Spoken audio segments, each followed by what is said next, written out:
10 000 codeurs. L'Afrique, poumon de l'industrie mondiale du numérique. À travers sa jeunesse, accompagné par les grandes sœurs et les grands frères du réseau d'experts 10 000 codeurs.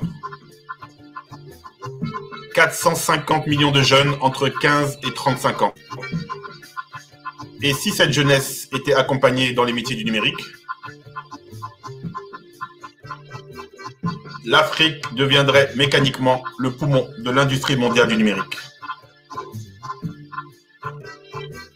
Du lundi au vendredi, 20h heure de Paris, des professionnels donnent du sens carrière, non des repères pour la conseil, savoir-faire, retour d'expérience, bonne pratique, méthodologie. Autour du baobab, les anciens distillent la connaissance qui permettra aux jeunes de se révéler, de trouver leur voie, de trouver leur filière, leur vocation. Ce soir, deuxième mardi du mois,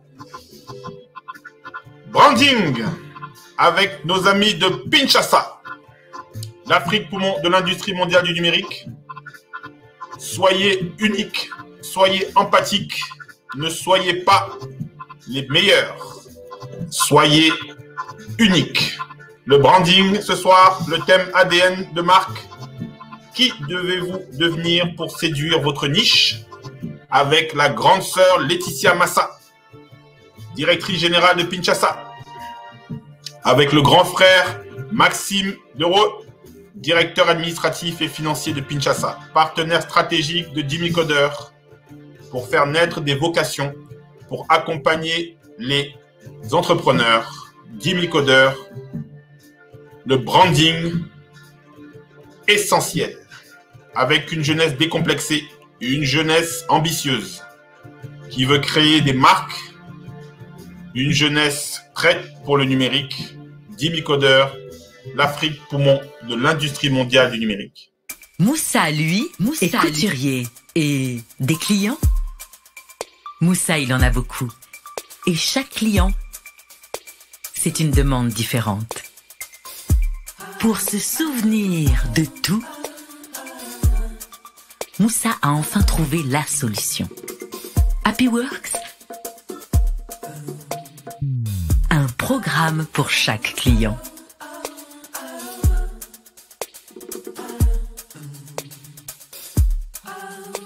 Quel tissu? Quel modèle? Moussa retrouve les informations de chaque commande dans un programme dédié. Sa date de rendu, des alertes pour ses rendez-vous, l'avance, ce qui reste à payer. Grâce aux enregistrements audio HappyWorks, Moussa se souvient des moindres détails des désirs du client. Avec HappyWorks, ses clients sont satisfaits et son organisation est mieux que jamais. HappyWorks, c'est aussi son album. Maintenant, Moussa présente facilement ses modèles aux clients. Ils like. Moussa, qui connaît mieux leur goût, leur fait de meilleures propositions. HappyWorks, gagnez du temps, soyez plus efficace et rendez vos clients heureux. Bienvenue dans HappyWorks.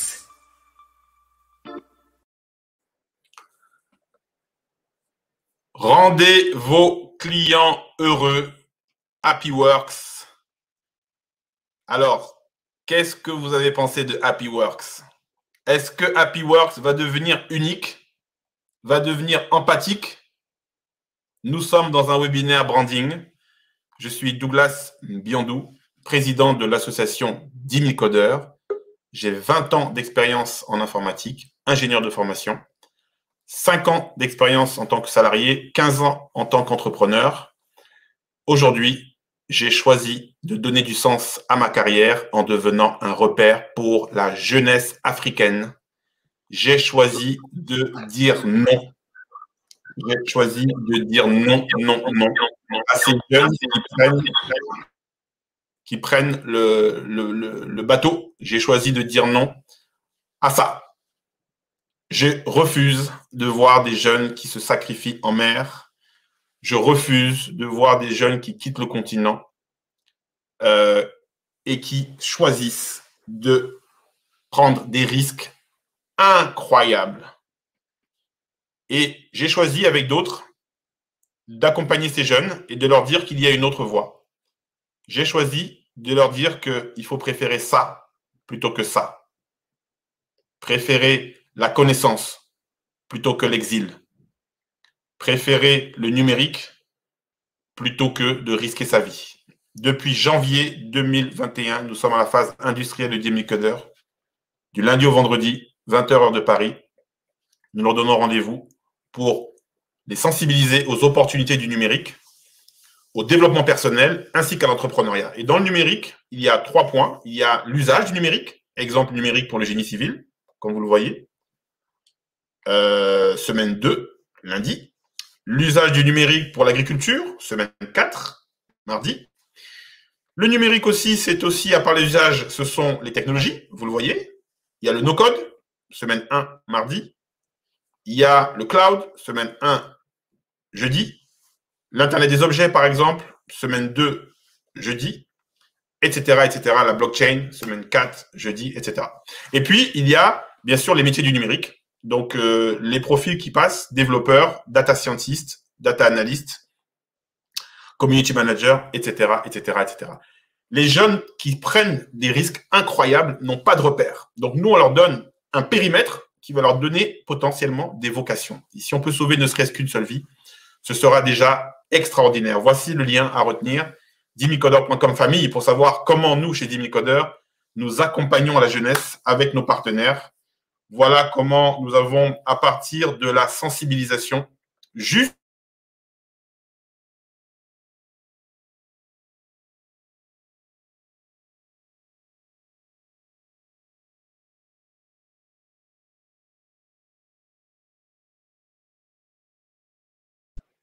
voilà, comment, à partir de l'intérêt et des vocations qui peuvent naître, ils vont pouvoir être accompagnés par les grandes sœurs et les grands frères du réseau. Et là, si vous remarquez bien, regardez, aujourd'hui, nous sommes le troisième mardi du mois. Et vous voyez, le troisième mardi du mois, semaine 3, mardi, c'est branding. On va accueillir une fois de plus nos amis de Pinchasa qui m'ont fait comprendre qu'il ne faut pas être les premiers en tant que business. Il faut être unique et il faut être empathique. Moi, c'est ce que j'ai compris. Vous savez, dans les formations, on ne comprend pas toujours beaucoup de choses. Moi, voilà ma phrase. Il faut être unique, il faut être empathique. Il ne faut pas être chercher à être le premier. Apple est unique. Nike est unique. Adidas, c'est unique. Vous voyez, vous ne pouvez pas comparer. Chacun fait son style. Et donc, nous aussi, chez DemiCodeur, nous essayons d'être uniques. Et si vous êtes avec nous, c'est que vous avez compris quelque part que nous sommes un peu uniques quand même, que nous avons un positionnement. Nous sommes là pour les jeunes, des jeunes qui sont abandonnés, livrés à eux-mêmes. Nous mobilisons des experts du monde entier sensibles à la cause des jeunes. Nous mobilisons aussi des multinationales comme Autodesk, partenaire de DemiCodeur, côté au Nasdaq, Microsoft, partenaire de DemiCodeur, Salesforce, partenaire de DemiCodeur, tout ça pour la jeunesse. Alors, si vous êtes un entrepreneur, restez. Si vous êtes un jeune qui pensait créer un jour une entreprise, restez. Si vous êtes comme moi, à un moment donné, mon rêve, c'était d'avoir des plus grandes multinationales qui sont des clients, eh bien, il a fallu que je sois unique. Voilà. Et vous aussi, vous allez apprendre à être avec nos amis du branding. Alors, attention, ils sont derrière. 5, 4, 3, 2, 1. Les voilà. Voilà un plan large avec nos experts de Pinchasa. Et vous avez ici en dessous le thème de ce soir, l'ADN de marque. Chez Pinsasa, ils ont toujours des mots ADN de marque, là. Ils ont toujours des mots à eux, là. Ils ont un univers de mots, là. Donc, si vous regardez les vidéos précédentes, ils ont toujours leurs mots, là. Nous, on attend les punchlines et tout. ADN de marque, qui devez-vous devenir pour séduire votre niche? Laetitia, bonsoir. Alors, attention. Est-ce que ton micro, c'est bon? Ouais, c'est bon. Oui. C'est bon. Bonsoir, Laetitia. Bonsoir, Douglas, et merci encore de nous. Ah, il y a un petit écho. Je suis avec. Oui, ça va, il est parti. Ah. Ok, super. Je vais redire bonsoir, Douglas, et bonsoir à tous. On est très content de vous retrouver. C'est maintenant le 5e épisode, c'est ça? Oui, tout à fait. Depuis janvier. Eh bien, on est. Ah, mais nickel. Ben, on est vraiment très content parce que là, on passe à la phase 2, hein, n'est-ce pas, Maxime? Tout à fait. Deuxième phase de construction de marque. Donc, comme on l'avait annoncé au tout début, la construction de marque se fait en 3 parties. La première partie, on définit son unicité. Donc, Douglas l'a à nouveau rappelé, définir son unicité sur le marché, parce que quand vous êtes unique, ben, par définition, vous n'avez pas de concurrent, parce que vous êtes le seul. Et si on est seul, ben, personne n'est en compétition avec vous. La deuxième étape de construction du branding de marque, c'est approfondir sa connexion avec sa cible. Pourquoi? Parce que c'est lorsqu'une connexion émotionnelle est établie entre une marque et sa niche que cette niche devient complètement accro à votre marque. C'est ce qui explique que Apple, par exemple, peut sortir chaque année un téléphone à plus de 1 000 € pièce et que des gens vont camper dans la rue sous la pluie pour être les premiers à le voir. C'est évidemment le stade ultime d'une marque, même si Apple a encore lui aussi de la place pour progresser, hein, parce que les utilisateurs d'Apple ont aussi, même s'ils sont très contents globalement, des points sur lesquels ils aimeraient qu'Apple fasse des efforts. Donc, ça nous amène à la 3e étape, le renforcement de l'expérience à chaque point de contact, parce que c'est de cela qu'il s'agit une fois qu'on a établi cette connexion, on sait clairement qui on est, on renforce l'expérience à chaque point de contact, c'est-à-dire pour que l'expérience soit à chaque interaction avec votre marque soit juste waouh, qu'elle soit juste merveilleuse. Alors maintenant, moi, je vais vous rappeler qui on est. Hein. Pinchasa, comme Douglas l'a dit, c'est une agence qui crée des stratégies de marque, qui crée une stratégie pour chaque marque. Et lorsqu'on parle d'ADN, même si ça peut avoir l'air barbare, heureusement, la plupart d'entre vous aiment le code, donc aiment probablement un minimum les sciences. Et comme vous le voyez ici sur l'image, l'ADN, ben, c'est ce qui rend chaque être humain absolument unique. Il faut savoir que même des jumeaux ont un ADN différent l'un de l'autre. Ça, je suppose que tu le savais, Douglas. Absolument. Ouais. On est unique, ouais. Même les jumeaux, là. Même, tu dis qu'ils se ressemblent, c'est unique même. C'est unique. Et donc, pourquoi est-ce qu'on parle d'ADN de marque? Parce que comme Maxime l'a dit il y a un instant, ce qui est très important, et c'est ce qui fait que beaucoup de gens s'attachent à une marque comme si c'était une personne, c'est de devenir une personne. C'est de s'humaniser. Et donc, comme on l'a dit au tout début, ou au tout début des 5 précédents épisodes, je ne sais plus, nous, notre mission à Pinchasa, c'est de transformer une bonne idée, et on va plutôt dire maintenant, finalement, un bon business model, donc une entreprise qui a un bon business model ou une organisation qui a un bon business model en une organisation qui est devenue carrément le Apple de son secteur. Et comme Maxime vient de le dire, pour devenir le Apple de son secteur, ça passe par 3 phases, 3 grandes phases que nous avons identifiées, 3 grandes phases dont nous avons construit un framework. Pour tous ceux qui n'ont pas suivi les phases précédentes, vous pouvez retourner voir sur la chaîne YouTube de 10 000 codeurs. Pour tous ceux qui l'ont suivi, vous serez contents de découvrir que nous sommes enfin arrivés à la deuxième grande phase, après la phase définir votre marque pour, comme Douglas l'a dit, définir votre unicité. Il y a maintenant approfondir en fait quoi? Votre connexion émotionnelle avec votre cible. D'accord? Jusqu'ici, vous me suivez?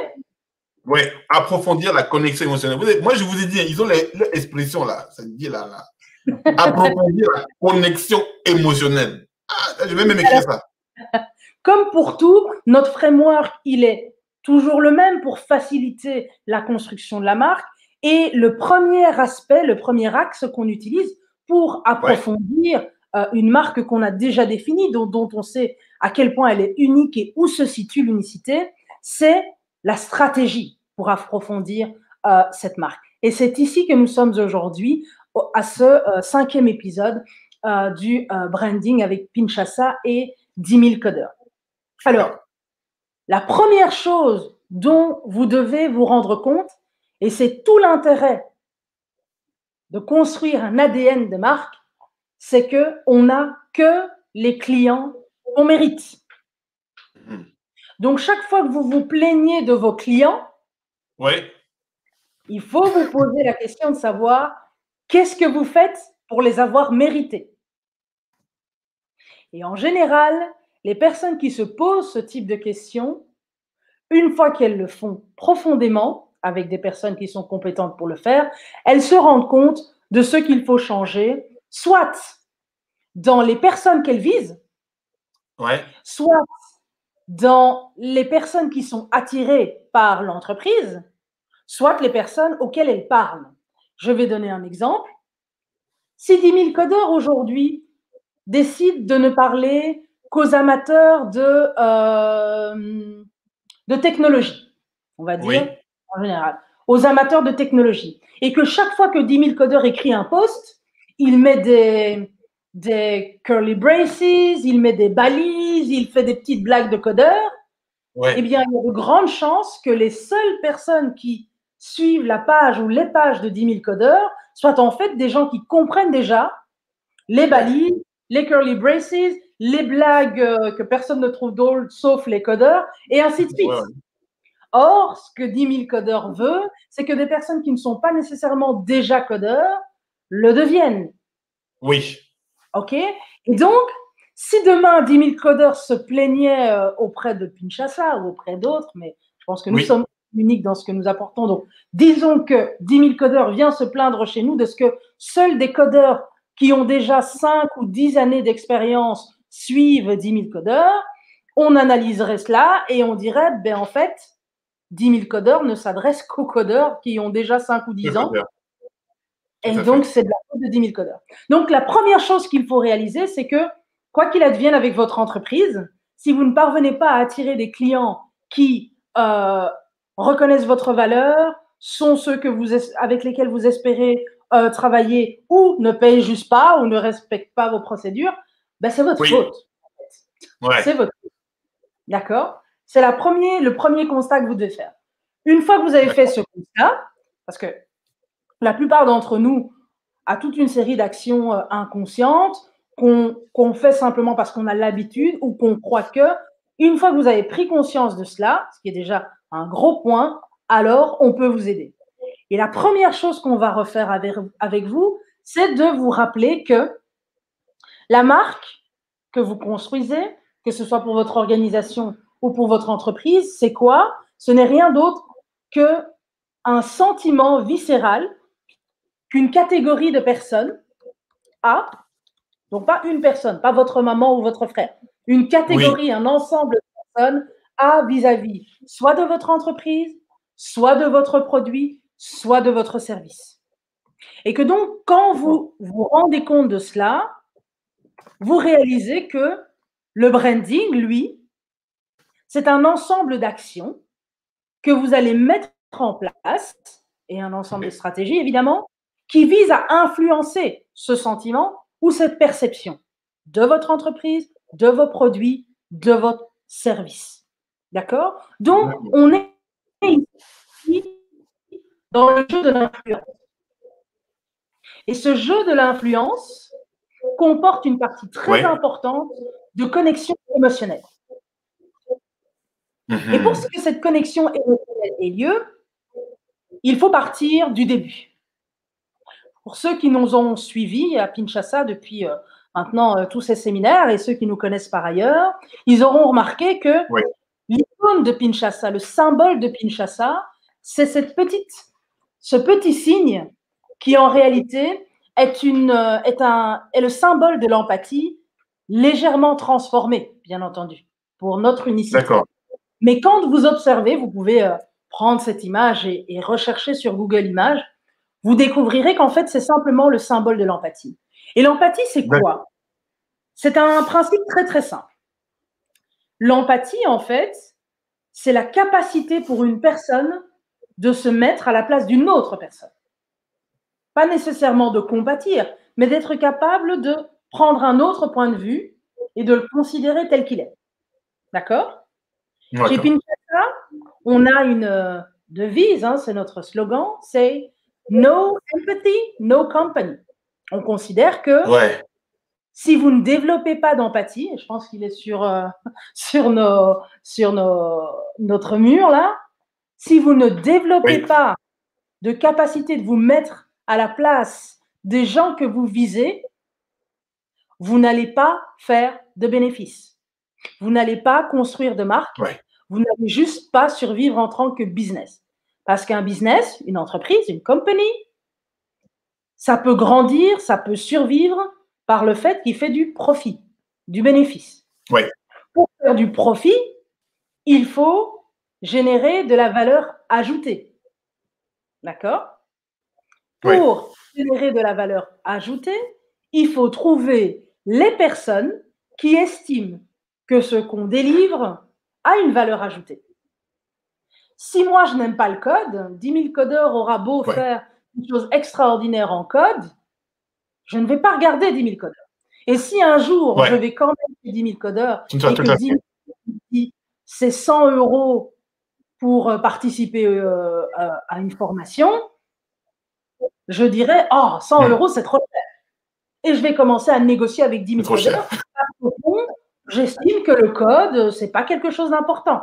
Ou le code, de la manière dont 10 000 codeurs le fait, ce n'est pas suffisamment important pour moi. Mais si 10 000 codeurs veut avoir des personnes comme moi parmi ses clients, il faut qu'il se pose la question de savoir, mais qu'est-ce qui séduit Laetitia? Et donc, le principe, c'est de se mettre à la place des personnes qu'on veut atteindre. Et là, évidemment, vous avez un petit indice sur ce dont on va vous parler, à savoir les fameux axes de connexion entre une marque et sa cible. Tout à fait, parce que, évidemment, pour faire preuve d'empathie envers quelqu'un, il faut connaître ce quelqu'un. Il faut le connaître et pas juste le connaître du genre « Ah, c'est le monsieur là-bas qui habite à côté du marchand de fruits et légumes, je crois qu'il a 45 ans. » Bon. Vous ne pouvez pas faire preuve d'empathie avec quelqu'un si vous ne le connaissez que comme ça.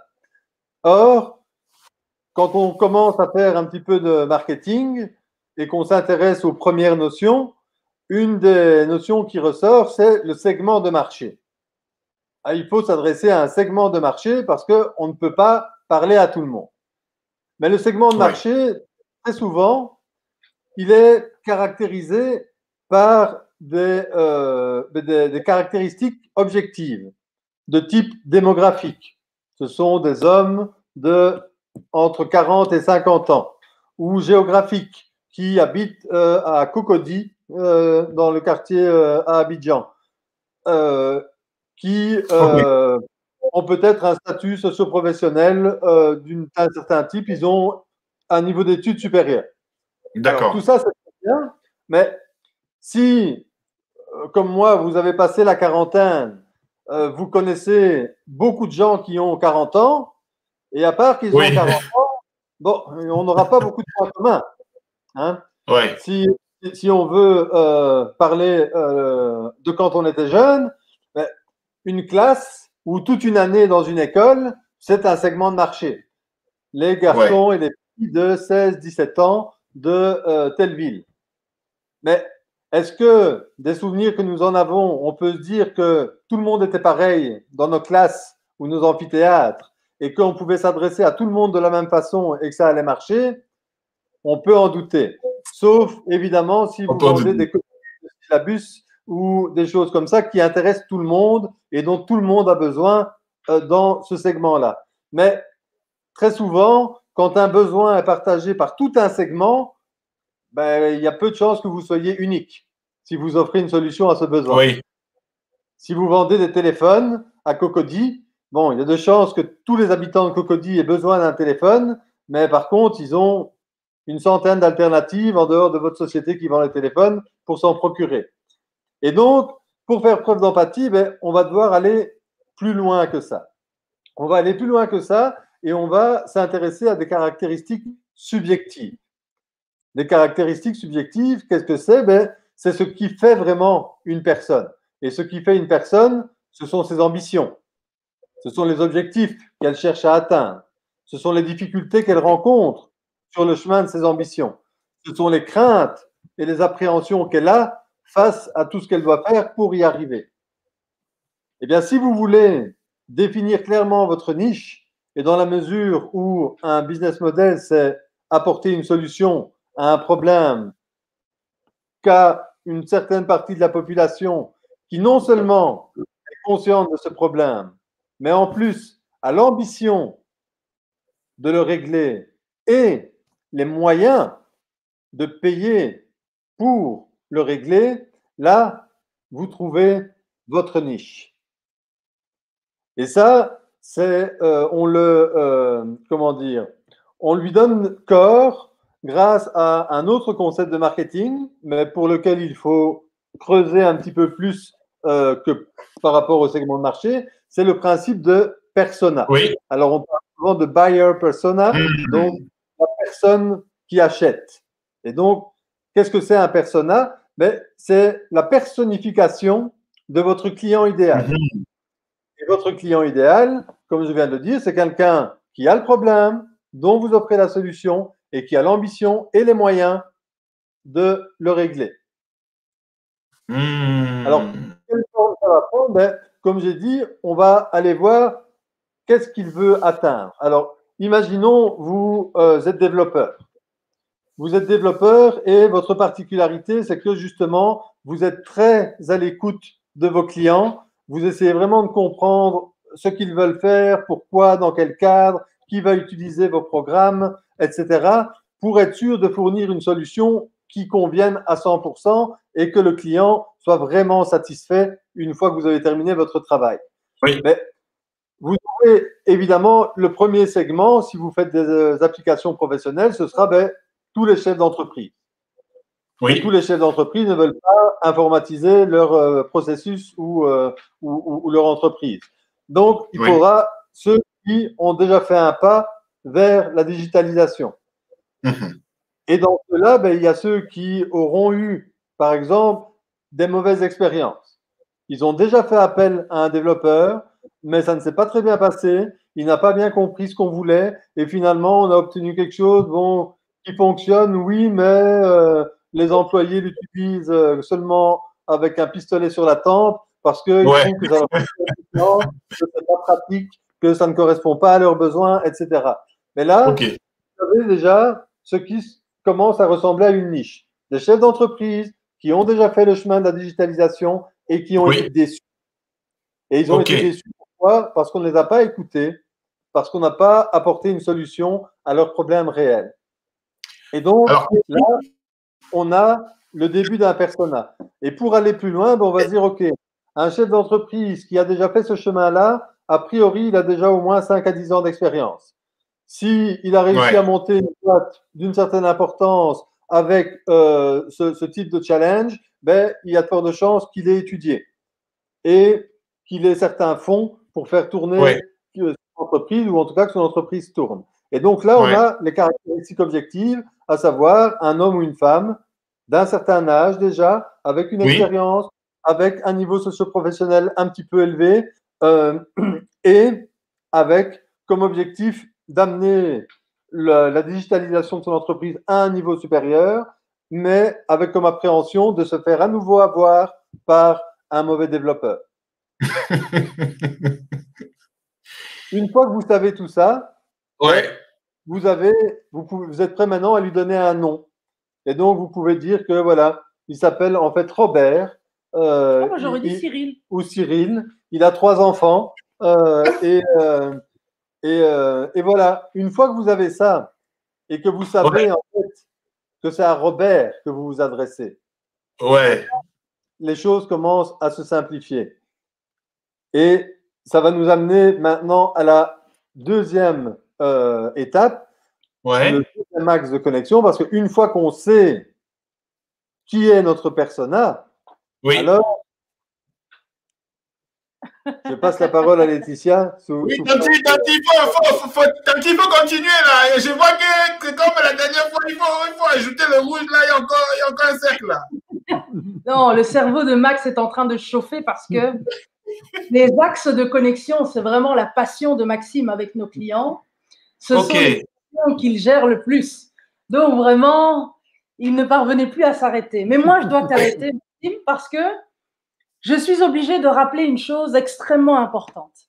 C'est que quand on fait du business, on a tendance à préférer faire du business avec des gens qui sont proches de nous, qui nous ressemblent parfois. Et je ne sais pas si vous vous êtes déjà baladé au marché au Maroc, par exemple, ou on peut dire en Afrique, mais je ne sais pas si c'est pour les mêmes raisons. Vous remarquerez que quand un magasin, quand un marchand au marché voit une personne qu'il a déjà vue, il aura tendance à mettre un certain prix. S'il voit un touriste passer, même si ce touriste n'a pas l'air très fortuné, ou s'il voit un étranger passer, le prix va augmenter. Alors souvent, les gens se disent que c'est parce que les gens essayent d'arnaquer. Non. En fait, dans certaines théories économiques, il y a la notion de distance, de perception de distance. Lorsque vous percevez une distance avec la personne avec qui vous voulez faire une affaire, le prix augmente. Le prix augmente. Et donc, il faudra que la personne en face de vous ait vraiment envie d'acheter chez vous pour qu'elle puisse avoir ce que vous avez envie de lui vendre. L'inverse est vrai.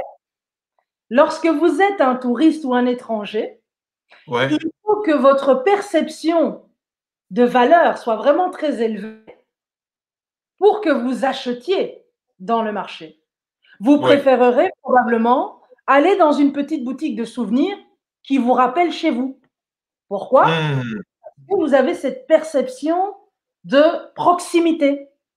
Et cette perception de proximité, en fait, on peut la modéliser selon une logique très, très simple. Quand on fait du business, on veut faire du business de humain à humain. On parle souvent, pour ceux qui aiment l'entrepreneuriat, on parle souvent de B2C, B2B, donc business to business, B2C, business to consumer, B2G, business to government, etc., etc. La réalité, c'est que quel que soit le modèle de votre business, donc que vous vendiez à des entreprises, que vous vendiez à des êtres humains, enfin à des privés, pardon, à des ménages privés, ou que vous vendiez à des institutions et gouvernements, à la fin de la journée, vous vendez toujours à des personnes. Human to human. OK? Mais et ça, c'est lorsque vous êtes le commercial de l'entreprise. Mais quand vous construisez une marque, vous voudriez aussi faciliter la situation de votre marque et la perception. Souvenez-vous, hein, le branding, c'est le jeu de la perception. Vous voudriez créer de la proximité entre les personnes que vous voulez atteindre, donc de votre niche, et vous-même. Et ce que vous pouvez faire, si on reprend le cas du Maroc, la personne dans son marché qui veut vraiment vendre aux touristes, on va dire, de Lyon, hein, pour Oui. ne citer personne. Qu'est-ce Voilà. qu'elle doit faire? Elle doit aménager son magasin d'une manière telle que c'est le plus proche possible de ce que les Lyonnais attendent d'une boutique au Maroc. Une boutique. Ça ne veut pas dire que ça doit ressembler à une boutique lyonnaise. Oui. Ça doit ressembler à ce que les Lyonnais viennent chercher au Maroc. OK? Et donc, ça, à l'échelle d'une marque, cet axe de connexion s'appelle la personnalité de marque. Ah, voilà, moi, je savais qu'il y avait encore. Je savais qu'il y avait encore un rouge, là. Il y avait encore, je savais qu'il y avait quelque chose qui allait se rajouter. Et puis, en plus de la niche, il y a un nouveau. C'est la personnalité. C'est ça qu'on attendait t'en dire. Merci. Alors, au niveau de la marque, c'est quoi la personnalité de marque? C'est l'ensemble des traits humains qui vont humaniser justement soit une entreprise, soit un produit, soit un service, et qui vont justement permettre cette connexion entre la niche et la marque. Pourquoi? Parce qu'une fois que vous avez fait ce que Max a conseillé, à savoir véritablement déterminer la psychologie, la motivation, les comportements, les stimuli qui font réagir votre niche, vous avez pris des notes et maintenant il faut que vous deveniez un aimant à cette niche.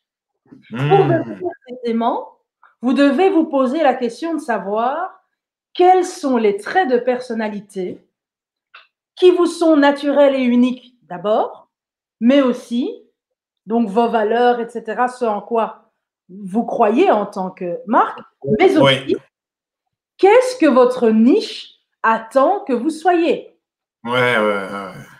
pour elle. D'accord? Et là, c'est vraiment ce qui manque à la majorité des entreprises. Parce que la majorité des entreprises se disent, OK, il faut que je détermine ma niche. Et beaucoup de gens ont compris qu'il faut avoir une niche. Donc, une petite partie d'un segment de marché objectif de personnes qui sont hyper déterminées à acheter votre produit, même si le prix était x10. Parce qu'on ne va pas se cacher, on ne va pas se voiler la face. On parle quand même de gros chiffres ici et de profit. Donc, voilà. Hein. Si une personne n'est pas dans votre niche, elle ne percevra pas suffisamment de la valeur de votre produit et donc elle ne sera pas prête à l'acheter à 1,5 fois, voire 4 fois le prix. Oui. C'est ça qu'il faut retenir. Une fois que vous avez trouvé votre niche, ce qui fait la différence entre Microsoft, par exemple, et Apple, c'est que Apple s'est construit une personnalité. Dès le début. Apple n'était pas pour tout le monde, mais Apple, c'était être très épuré, qui limite avait toujours un col roulé noir. Et c'était facile pour les gens de s'imaginer une espèce de designer un peu habitué, mais très pertinent et qui vraiment trouvait une manière de nous parler de choses qu'on ne comprenait pas, mais qui nous plaisaient. Je te dis.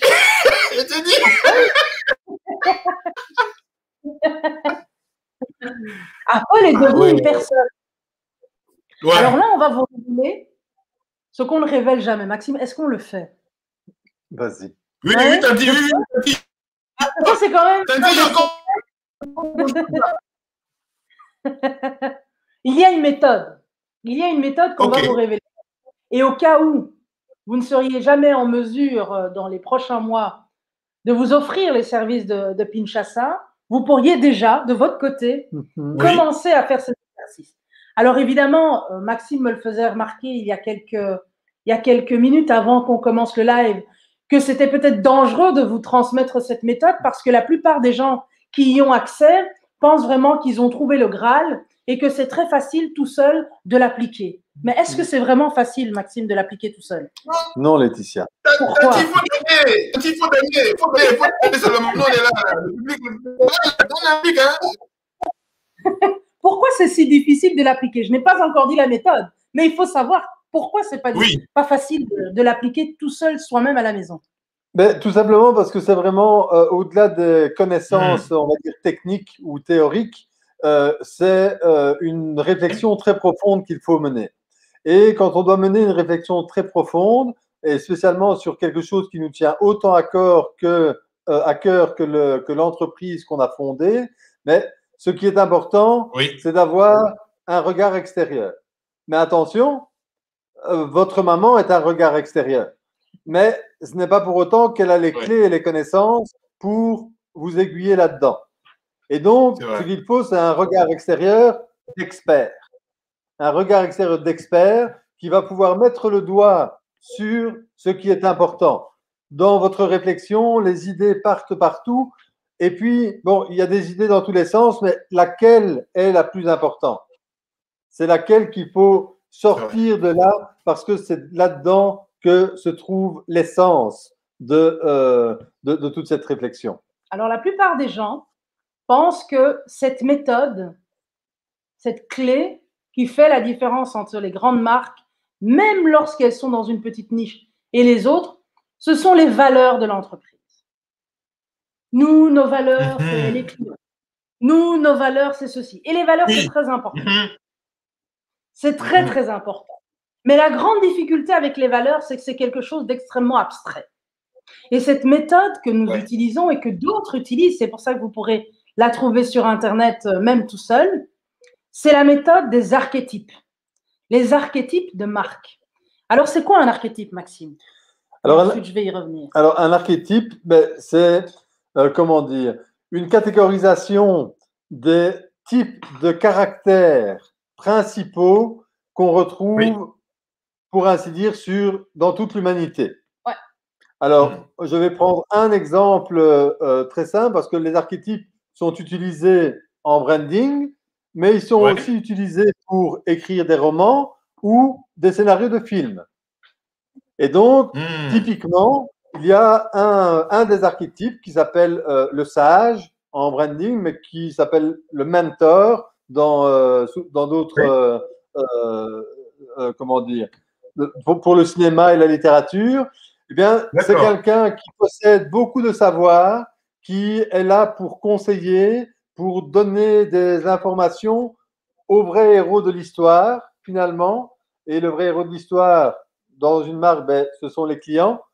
Dans un film, il y a un héros qui est souvent aidé par un vieux sage. Et auquel le spectateur s'identifie. Et donc, un exemple, c'est pour ceux qui ont vu Harry Potter, Dumbledore. Le vieux sage dans sa tour qui est là pour dispenser savoir, sagesse, guider le héros dans sa quête. Un autre exemple, c'est Obi-Wan dans La Guerre des Étoiles qui, de la même façon, peut guider le jeune Luke dans sa quête, etc. Et donc, des sages, si on regarde bien, on va tous en trouver au moins un dans notre entourage. Quelqu'un qui est plutôt posé, qui est un puits de connaissances, qui aura toujours une anecdote à glisser dans la conversation pour aider à la compréhension de ce dont on discute. Et donc, ces archétypes, il y en a 12. Ils classifient de manière grossière, évidemment, vu que les gens sont beaucoup plus différents que ça, mais 12 grands traits de caractère qui permettent de facilement déterminer qui on peut être et qui votre marque peut devenir. Alors, si vous vous adressez comment dire, si votre mission, c'est de répandre la connaissance, vous allez vous identifier à un archétype de sage. Typiquement. Imaginons que 10 000 codeurs, par exemple, décident demain que, surtout pour le pôle développement, vous allez commencer à dispenser des petits tips and tricks, mais en expliquant le pourquoi du comment, systématiquement. Eh bien, vous devriez, lorsque vous ferez l'exercice de l'archétype, vous retrouvez avec cet archétype de sage. Et le fait d'avoir cette perception aussi humanisée que l'archétype vous permettra, chaque fois que vous ferez quelque chose, de vous poser la question de savoir, mais est-ce que le sage ferait ça pour Cyril? Ok. On prend Cyril, mais Voilà. on aurait pu être quelqu'un d'autre. Parce qu'une grande difficulté des entrepreneurs et des fondateurs, c'est de dissocier leur personnalité de la personnalité de leur marque. Parce que c'est tellement fusionnel au début de l'aventure que finalement, quand la marque parle, en fait, c'est le fondateur qui parle, mais parce qu'à chaque fois que la marque parle, techniquement, en pratique, c'est le fondateur qui parle. Or, si vous êtes le fondateur d'une boîte informatique et que vous, ce qui vous plaît par-dessus tout, c'est de passer 15 heures par jour sur votre ordinateur à faire des trucs d'informaticien, ben, c'est peut-être pas vous qui pourrez aller convaincre les entrepreneurs qui sont dans un business tout autre et qui, eux, sont plutôt dans l'action et qui ne regardent un ordinateur que quand ils sont forcés. Donc, si c'est le fondateur qui parle, il risque de ne pas pouvoir établir de connexion. D'où l'importance, Laetitia, je te laisse des archétypes. D'où l'importance des archétypes. Mais effectivement, c'est l'une des raisons pour lesquelles c'est extrêmement important de créer une personnalité. En fait, les raisons sont doubles. La première raison, c'est que quand on fait un business, il faut absolument le plus tôt possible trouver le moyen d'avoir une connexion émotionnelle avec sa niche pour transcender simplement les produits et services qu'on vend. D'accord? Parce que ce n'est pas parce que les produits Apple sont des bons produits que les gens font la file et dorment dehors. C'est parce que les gens veulent absolument, pour des raisons qu'ils ne parviennent pas eux-mêmes à expliquer, être les premiers à toucher ce qu'ils ont déjà dans leur tête humanisée. Lorsque vous êtes amoureux de quelqu'un, parce que c'est vraiment de ça qu'il s'agit, lorsque vous êtes amoureux de quelqu'un, vous êtes capable de faire des choses totalement folles que vous allez regretter lors d'une séparation, mais totalement folles au moment où vous le vivez. Et c'est ce type de comportement qui bénéficie à une entreprise. Parce que ce type de comportement permet à l'entreprise, comme je l'ai dit tout à l'heure, d'avoir des prix qui sont plus élevés que la majorité de ses concurrents et donc de s'assurer de la longévité, de s'assurer d'avoir les moyens de ses ambitions, de s'assurer d'avoir les moyens de son innovation, de s'assurer d'avoir les moyens d'être courageuse dans ce qu'elle fait, puisqu'elle a plus de cash. C'est aussi simple que ça. C'est ça le profit. Le profit, c'est la liberté d'inventer. C'est l'un des aspects. Ça donne la possibilité à l'entreprise d'avoir plus de marge de manœuvre pour faire mieux. Mais la deuxième chose que ça donne aussi à l'entreprise, c'est le droit de se tromper. Et là, je vais vous donner un autre exemple qu'on a eu hier, justement, il y a 2 jours, pardon, la semaine dernière, avec l'une de nos jeunes collaboratrices. Et elle nous parlait de son expérience un peu désastreuse avec les administrations de son pays. Oui. Puisque un État est une marque. Hein, et chacune des administrations qui représentent l'État sont des points de contact où l'État va pouvoir donner des expériences de marque positives ou négatives. Hein. Et donc, on examinait cela puisqu'on accompagne également les institutions. Et elle nous a donné une réflexion extrêmement intéressante, c'est qu'elle nous a dit, si à cause de ces différents problèmes que j'ai connus avec l'administration de mon pays, on me proposait de quitter le pays, je ne le ferai quand même pas parce que, 1, j'aime mon pays et 2, j'ai eu l'impression qu'il avait l'intention de s'améliorer. La perception. Et donc, je veux lui donner, une deuxième chance. Et cette logique de deuxième chance, c'est quelque chose qu'on ne donne que lorsqu'on a un minimum de sentiments et de connexion émotionnelle. Et donc, si vous voulez que vos consommateurs, que votre niche, que vos clients existants ou même vos clients futurs développent de l'indulgence vis-à-vis de vous, vous devez absolument développer une personnalité de marque. C'est absolument indispensable. Et c'est là que la majorité des entrepreneurs pêchent. Et c'est ce qui explique que 99% des entreprises ne vivent pas plus de 20 ans. Voire même pas plus de 5 ans. Mais en tout cas, 1% des entreprises sont comme Apple parce qu'elles ont déjà compris au moins cela. Ouais. Mais ce n'est pas la dernière chose qu'elles ont compris. Est-ce que tu as envie de révéler le dernier axe de connexion pour Tout à fait. s'assurer En plus de la niche, en plus de la personnalité. Voilà, parce que en branding comme en amour, il y a un préalable. Une fois que vous savez avec qui vous voulez vous connecter et que vous pensez que votre personnalité est de nature à lui plaire, oui, il faut aller parler. Ah, Il faut y aller. Mais comment Si vous il ne va rien se passer. Tonton Maxime, tu connais. Tonton Maxime, tu connais. Tonton Maxime, tu connais. Parce que les coups de foudre sans un mot, on en parle dans certains livres, ça peut arriver éventuellement, mais il faut bien avouer que dans la vraie vie, c'est très rare. C'est très, très rare. Et donc, le dernier point pour le dernier axe de connexion, mais ça va être comment parler à votre cible, à votre niche. Et ça s'appelle comment Oui. ça? Et ça s'appelle… Ah, tonton, faut être faut envoyer. Faut envoyer. le discours de marque. Alors, le discours de marque, c'est quoi? Donc, comme on l'a dit précédemment, connaître sa niche, c'est connaître ses ambitions, ses objectifs, ses peurs, ses frustrations, tout ce qui compose réellement sa personnalité. Connaître son problème, connaître ses besoins. Une fois que vous savez qui vous êtes et que vous avez développé qui vous êtes pour pouvoir aller séduire cette niche, mais vous avez déjà en fait la quasi-totalité de votre discours. Ouais. Parce que les sujets dont vous allez parler, mais ce sont les sujets de préoccupation de votre niche. Ouais. Dans l'exemple que j'ai pris tantôt de notre chef d'entreprise qui a eu plusieurs expériences malheureuses avec Cyril, qui a eu plusieurs expériences malheureuses avec des développeurs qui n'ont pas été au fond des choses pour comprendre quel était son besoin.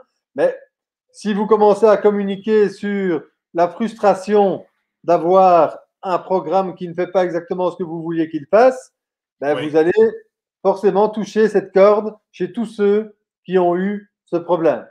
Ouais. Si vous parlez du succès d'autres entreprises qui ont digitalisé leur entreprise pour l'amener à un niveau supérieur, mais vous allez alors toucher tous ceux qui ont cette ambition. Et donc, en procédant comme ça, en allant chercher vraiment tous les points qui font la personnalité de votre niche et tout ce qui compose son cœur, finalement, eh bien, vous allez tout à coup passer du syndrome de la page blanche à une liste de dizaines, voire centaines sujets que vous pouvez aborder. J'ajouterais même parmi les sujets et moi je le dis en tant que femme, si un homme veut me séduire, et que, hypothétiquement,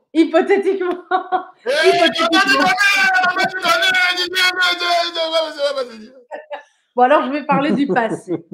Lorsqu'un homme a voulu me séduire, et que il y a certains sujets sur lesquels je suis très sensible et sur lesquels on m'attaque. Disons sur Facebook, là où les gens s'attaquent facilement. Oui, je te dis. Rien de plus séduisant pour moi qu'un homme qui essaye de me séduire, mais qui ne m'a pas nécessairement déjà eu, qui se met en travers de la route de ceux qui m'agressent et qui se fait mon porte-drapeau, qui dit mes mots mieux que je ne les aurais dit moi-même. Et donc, une marque qui gagne à ce jeu du discours, c'est une marque qui comprend comment se faire le porte-voix de sa niche. En plus de ce que Maxime a dit. Ça, c'est un bonus que je révèle là encore, même si il faut venir suivre. On vous le révèle maintenant. Alors, un autre petit truc maintenant, comme et là, c'est vraiment le discours de marque, il sert à évacuer complètement le syndrome de la page blanche. Donc, cette sueur froide, quand on se dit, OK, aujourd'hui, je dois publier quelque chose sur Facebook, mais qu'est-ce que je vais leur raconter? Eh bien, si vous allez chercher les peurs, les frustrations, les objectifs, les ambitions de votre niche, vous pouvez disséquer ça. Cette frustration d'avoir terminé avec un programme qui ne fait pas ce qu'elle veut, elle peut être disséquée en frustration de n'avoir pas été entendue, en frustration de n'avoir pas trouvé le bon interlocuteur, en frustration d'avoir eu un processus qui ne correspondait pas à ce qu'on attendait, etc. Et là, vous avez déjà, sur base simplement de la frustration, 5, 6 sujets de publication. Ces sujets, vous pouvez en plus les aborder sous divers formats. Vous pouvez faire une petite vidéo, vous pouvez faire un post écrit, vous pouvez trouver une photo et l'illustrer avec un petit texte, etc. Tout ça, là, on ne parle encore que des sujets. Mais vous devez en plus vous poser la question de comment je vais en parler, vu que vous avez défini une personnalité. Si votre personnalité, c'est un vieux sage, mais alors vous allez prendre du recul, de la hauteur, mettre la bonne dose de connaissances dans votre publication pour que votre cible qui a besoin d'être rassurée par de l'expertise et une connaissance du sujet qui la préoccupe se sente rassurée par ce que vous racontez. Et c'est, comme l'a dit Laetitia, le fait de parler des sujets qui préoccupent votre niche et en ayant toujours la même posture finalement, en ayant la même personnalité qui parle de ça. Mais vous devenez alors une figure à laquelle votre niche peut s'accrocher. Et c'est là que la connexion peut s'établir. Quand vous devenez ce référent qui a compris vos soucis, qui est avec vous finalement et qui a toujours une réponse qui peut vous aider à avancer. La dernière partie du discours, donc on a les sujets, on a la manière d'en parler, ça va être de faire un calendrier. Ce calendrier, c'est ce qui va totalement anéantir ce syndrome de la page blanche. Une fois que vous avez tous vos sujets, vous avez pris tous vos sujets que vous avez extraits de votre persona et que vous savez comment vous allez l'adresser, sous quel format, etc., vous n'avez plus qu'à prendre un calendrier et vous dire, OK, moi maintenant, je suis capable de produire 3 publications par semaine. Si je fais 3 publications par semaine et que j'ai 50 sujets et que je ne peux pas les diviser plus, ben, il faudra que je parle de chaque sujet 3 fois, peut-être sous 3 formats différents. Ou alors, moi, je reparle du même sujet, mais un petit peu différemment. Et là, vous verrez que cette page blanche et cette sueur de devoir publier ou cette peur de publier à côté de la plaque, ben, c'est terminé. Vous êtes parti de ce que votre niche a besoin d'entendre et vous remplissez les trous en fonction de ce que vous êtes capable de produire. Et toute une année de communication se déroule comme ça, au moins, sous vos yeux. Et voilà, tu as tous les secrets pour, comme on l'a dit au départ, atteindre la deuxième phase pour devenir le Apple de notre secteur. La stratégie première, c'est effectivement de couvrir ces 3 axes de connexion de votre marque avec sa cible. Pour le faire, il faut évidemment déterminer la niche, déterminer la personnalité nécessaire pour attirer cette niche et enfin déterminer le discours qui ira de pair avec la niche et la personnalité. Comme tu peux le voir, ce sont 3 axes indissociables les uns des autres, mais le premier, c'est évidemment celui qui commence par la niche, puisque tout est une question d'empathie. Hey, finish là. Non, de synchronisation totale. Non. Non, non, non, non. Ça, là, vraiment, vous connaissez. Vous connaissez. Et d'ailleurs, je crois qu'on a des. Enfin, j'ai vu passer des remarques vraiment qui montrent que. Il y a une sœur là qui dit: je suis fière de vous, ma sœur congolaise. Elle dit qu'elle va te suivre sur LinkedIn. Non, tu as compris. Moi, en tout cas, moi, je suis tombé fan comme ça de Kinshasa. Moi, je vous dis la vérité. Et puis, il y a Herman aussi, qui est dans notre communauté génie civil.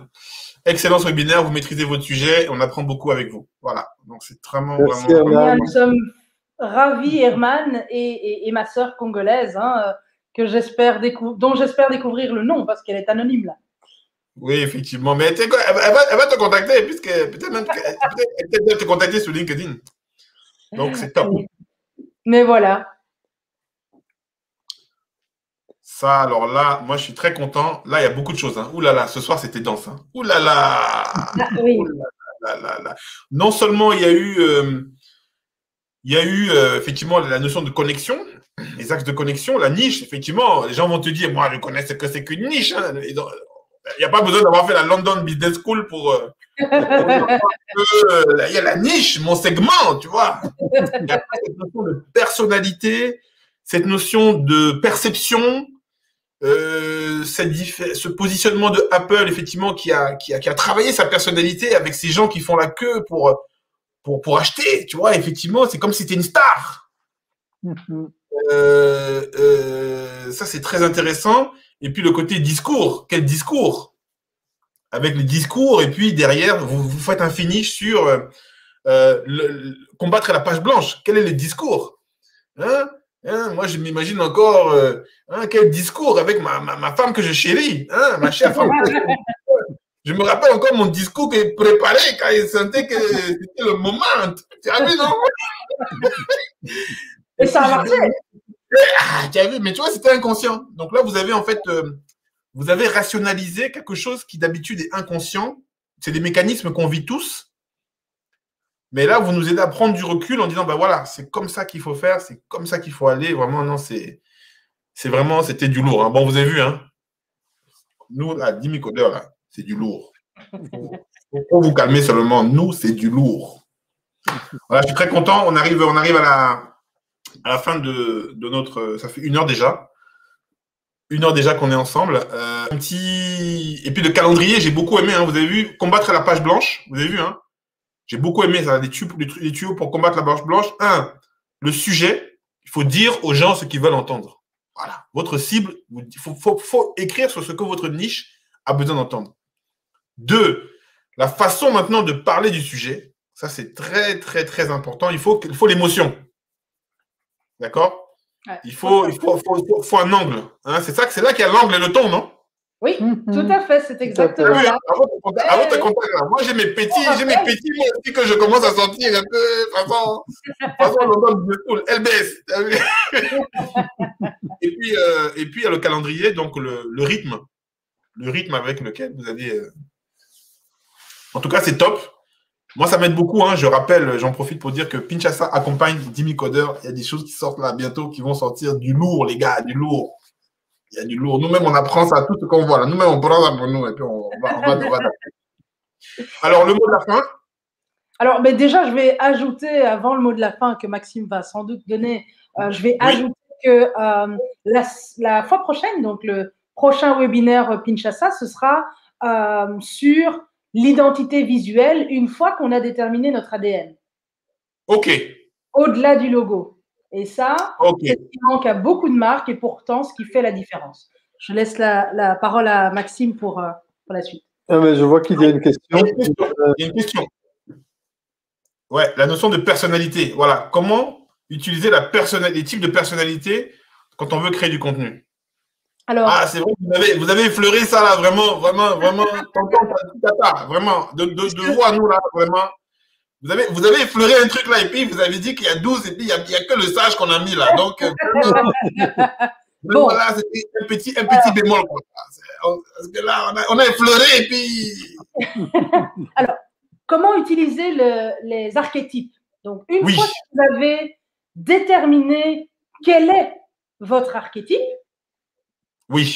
et que vous avez déterminé, comme l'a dit Maxime, comment vous allez, enfin, quelle niche vous avez, vous devez vous poser la question de savoir évidemment quel est le sujet que la niche a besoin d'entendre. Et comment est-ce que, si vous étiez un sage, vous vous adresseriez à cette niche. Et quand je dis cette niche, c'est l'un de vos personnages. Donc, la personne a un nom, etc. Vous lui avez donné une forme humaine. Vous vous êtes donné une forme humaine. Écrivez votre dialogue, si c'est nécessaire. Et c'est comme ça, a priori, que vous allez y arriver. Est-ce que j'ai bien parlé, Maxime? Ou tu ajouterais quelque chose? En fait, évidemment, l'exercice n'est pas facile. Non. Hein, faut pas s'y méprendre. Écrire pour une audience, c'est difficile. Ça demande des qualités d'écriture, ça demande beaucoup de recherche, etc. Mais une fois que vous avez votre archétype, en fait, vous pouvez faire un jeu de rôle. Vous pouvez vous projeter dans une pièce de théâtre imaginaire avec votre personnage et avoir ces discussions que vous allez retranscrire en publication sur vos réseaux ou en texte sur votre site. Oui, parce qu'on ne le dit pas souvent, mais c'est vraiment une question de converser avec son audience, converser avec sa niche, et c'est vraiment de ça qu'il s'agit, en fait. Tout à fait. Et donc, les utiliser, c'est réussir, comme je dis, à sortir de qui on est en tant que fondateur, parce que bon, il y a évidemment une chance pour que l'archétype de votre marque soit aussi votre archétype à vous. Oui. C'est possible. Mais bon, c'est pas, il y a une chance sur 12, quoi. Et donc, ça en fait quand même 11 dans lesquels ça ne marche pas. Et donc, à ce moment-là, il faut vous imaginer comment je parlerais à cette personne si j'étais cette autre personne. Est-ce qu'on donnerait pas un produit de beauté? Vas-y. Je ne sais pas dans quel domaine est l'auditrice qui a posé cette question, mais imaginons qu'elle aurait une marque de beauté. Ok. Ah, PhD. Bon, alors je ne sais pas dans quel domaine. Bon, disons qu'elle est dans le domaine des produits de beauté et qu'elle se rend compte qu'elle touche par ses produits à un domaine pour lequel les femmes se posent beaucoup de questions. Par exemple, on va dire la couleur du rouge à lèvres, est-ce qu'elle doit aller avec le teint? Est-ce qu'elle doit aller avec les yeux? Bon, il y a plein de questions par rapport à ça et il y a beaucoup de femmes qui sont susceptibles de se poser ces questions et qui pourraient ne pas avoir eu de réponse ou bien qui auraient eu des réponses, mais qui, en pratique, ne savent pas comment faire avant d'aller à une soirée ou lorsqu'elles vont au magasin, etc., pour faire le bon choix. Et donc, le côté tips and tricks, c'est ce que les femmes qui achèteraient son produit, qui est un rouge à lèvres, attendent de sa marque. Ils attendent de sa marque qu'elle soit une ressource. Et le type de ressource qu'elles attendent, c'est une ressource qui donne des conseils vite fait, quoi. Quick fix, directement utilisable. Et donc, cet archétype, ça correspond à quoi l'archétype? Everyman, peut-être? Tips and tricks? Oui, Everyman. Il y a un archétype qui un innovative, voilà, un innovative beauty product. Elle nous suit. Donc, évidemment, je ne sais pas dans quel domaine est l'innovation, parce que l'innovation, on ne peut en parler que lorsqu'on sait de quel problème il s'agit et dans quelle mesure personne d'autre n'a réglé le problème. Mais donc, ça signifie clairement qu'ici, son public se pose des questions auxquelles elle a la réponse et que son innovation apporte une réponse à certaines de ces questions. Et donc, imaginons, puisque c'est un produit innovant, qu'au lieu d'être le everyman, elle est le sage, justement. On va prendre cette hypothèse-là, puisqu'elle a un PhD et elle parle d'innovation. Donc, on va décider qu'elle est le sage. Et ce qu'elle a besoin de faire, tant que son public ne connaît pas encore ni son produit, ni comment résoudre leurs propres problèmes, c'est de faire des publications où elle explique la réalité derrière le problème. D'accord. Donc, je vais reprendre la logique du rouge à lèvres et dire la raison pour laquelle le rouge à lèvres doit avoir la même couleur que la peau ou la même couleur que les yeux, c'est parce que nous avons, donc les hommes ont, quand ils regardent une femme, un dérèglement chromatique dans les yeux, qui fait que lorsque votre rouge à lèvres ressemble à vos pommettes, il tombe red dingue de vous. Je te dis. Et donc, elle ne se limite pas à ça. Elle explique la science qu'il y a derrière ce qui a l'air magique. Pour justifier, pour rationaliser. Exactement. Si elle a l'archétype de sage, elle devra systématiquement se dire, OK, je ne peux pas me contenter de dire, mettez ce rouge à lèvres et comme ça, les hommes vont tomber amoureux de vous parce que ça aura la même couleur. Elle doit expliquer qu'est-ce qui se passe dans la psychologie d'un homme ou la capacité d'un homme de voir certaines couleurs et pas d'en voir d'autres, et qui fait qu'en fait, tous les hommes, face à tel rouge à lèvres, tomberaient d'un amoureux. Ok. Super. Donc ça, c'est un détail. Alors, vraiment, je suis très content. Merci. J'espère que peut-être que notre auditrice, peut-être que notre amie Yumna est satisfaite du retour de nos experts, hein, parce que voilà, nos experts, nous, c'est que du lourd. Hein. Vous avez vu? C'est-à-dire que même ceux qui posent des questions, c'est du lourd. Est-ce que vous voyez? C'est-à-dire c'est-à-dire, vous comprenez les jeunes, hein, ceux qui posent des questions, même ceux qui posent des questions, c'est nous, c'est du lourd. Oui, donc c'est comme ça. Hein. Nous, on n'a pas payé Yumna. Hein. Yumna, on n'a pas payé. Hein. Elle pose sa question seulement. Voilà, donc là, on arrive à… C'est de saisir l'opportunité qui est indiquée là à l'écran, d'auditer son ADN de marque, peut-être même la définition de sa marque. Et là, elle aurait des réponses, évidemment, peut-être plus précises pour démarrer sa propre réflexion de marque et se diriger vers le chemin de Apple dans le domaine de la beauty, évidemment. Absolument. Merci en tout cas, Yumna, pour cette question. Vous avez vu, les experts sont là. Si ce webinaire vous a intéressé, profitez-en pour regarder les anciens et surtout allez voir nos amis de Pinchasa. Il y a de l'expertise, il y a de la sincérité, il y a de l'humilité, il y a de la personnalité, il y a de l'énergie. Vraiment, c'est du très costaud. En tout cas, moi, je suis très, très content. Pinchasa peut vous faire votre audit de marque. Voilà, vous pouvez leur demander. J'ai vu Audi, hein, moi-même, ils m'ont regardé. J'ai essayé de tester. J'étais sur le site là. Ils ont dit Audi, là, on peut faire ton audit. Moi, ils m'ont dit. Allez-y, c'est du lourd. Alors, le mot de la fin, parce que là, on commence à être très en retard, ou les deux mots de la fin. Alors, le mot de la fin, merci de nous avoir écoutés à nouveau. Comme je l'ai dit tantôt, tout ça, tout ce dont on a parlé aujourd'hui, c'est vraiment important pour passer à l'échelon supérieur, pour aller plus loin. C'est très difficile, donc on ne dispense pas de recettes miracles. Hein. Il n'y a pas de coup de baguette magique et de résultats instantanés. Tout ça, c'est du travail qui se fait sur la longueur, qui demande beaucoup de temps, d'investissement, de recherche, d'analyse, etc. Et c'est pour ça qu'on est là. Donc, si vous pensez que peut-être vous avez ce type de besoin et d'ambition surtout, n'hésitez pas.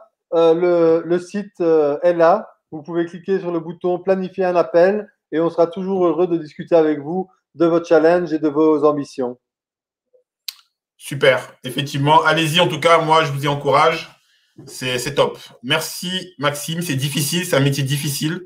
On voit bien parce que vous arrivez à mettre du concret sur quelque chose qui est en fait cognitif. C'est-à-dire que c'est quelque chose qui est inconscient même. Voilà, c'est inconscient. Donc, c'est costaud. Laetitia. Un mot de la fin. Je dis la même chose que Maxime, si ce n'est penser marque, penser amour, penser séduction, penser honnêteté et surtout penser à l'autre. L'empathie. L'empathie. Super. No empathie, no compagnie. Moi, je vous invite à aller voir le Pinchasa, l'Instagram, très sympa, on voit un univers, c'est vraiment bien fait. Donc, prochain webinaire, 3e mardi, prochain mois, le thème, c'est donc identité de marque, c'est ça? Identité de marque beaucoup plus approfondie pour aller là où la majorité des entreprises ne vont toujours pas. Super, super. Merci. En tout cas, j'ai pris beaucoup de plaisir à être avec vous. J'ai encore appris. Je suis très content et je ne raterai pour rien au monde le prochain rendez-vous. Les amis, je vous laisse avec le persona Moussa. Vous avez vu, hein? Persona Moussa. Hein? Voilà, le persona. Donc, HappyWorks veut devenir une marque, veut devenir unique et empathique pour tous les artisans. Regardez, ça va arriver très très fort et c'est lancé par ma sœur Bams et toute son équipe. Et donc j'espère que vous aurez l'occasion de vous rencontrer. Ils font un super travail et à travers leurs produits, on va présenter les différents métiers du numérique aussi. On va présenter voilà le front, le back et puis tout ce travail sur le brand. Bye bye, salut les amis. Ciao ciao. Ciao ciao. Ciao ciao ciao. Moussa, lui, est couturier et des clients. Moussa, il en a beaucoup. Et chaque client, c'est une demande différente. Pour se souvenir de tout, Moussa a enfin trouvé la solution. HappyWorks, un programme pour chaque client.